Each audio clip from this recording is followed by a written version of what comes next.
I'm attempting to watch 1,000 games of football before the end of the 2026 FIFA World Cup. I'm going to be ranking every single one to find out which game is the greatest of the season. Today we are covering even more Premier League action as Manchester United take on Burnley. Manchester United, obviously the heavy favourites going into this game. It's been a poor start to the season for them. However, they are obviously a team with plenty of firepower. However, they were coming off the back of an embarrassing loss in the Carabao Cup to Grimsby, whereas Burnley were coming off of a huge Premier League win against Sunderland in the previous week's fixtures. United managed to have a really good start to this game. They started very fiery, and it would culminate in a 25th minute goal. A cross from Bruno Fernandes from a free kick would find the head of Casemiro, which would rocket off the crossbar into the back of Josh Cullen, and it would trickle over the line to give Manchester United a 1-0 lead.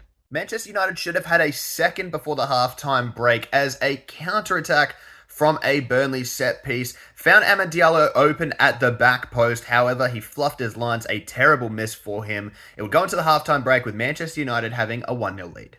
United would be punished for this mistake when in the 55th minute, Brun Larsen managed to cross a ball beautifully into the box for South African striker Lyle Foster, who would turn it home to equalise the game. But only 2 minutes later, Diogo Dalot would find himself down the Burnley byline, would cut it back for Brian Mbeumo, who would score his first Premier League goal for Manchester United.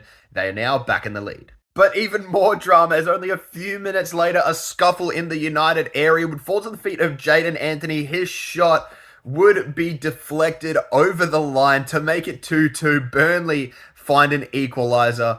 Oh my goodness, this was turning out to be an incredible game. But drama would strike yet again in stoppage time of the game. Amad Diallo would be dragged down in the box. It would be a penalty for Manchester United. Up would step Bruno Fernandes, and he would ice his penalty to give Manchester United a 3-2 lead. They would see out the game for a 3-2 win, their first 3 points of the season. This game was incredible. Overall, it's great seeing a very highly competitive fixture between two relegation fodder teams. And I am hoping that we're going to see many, many more games like this in the Premier League season because this was just a really, really good second half. Overall, I'm going to rate this game an 8.6.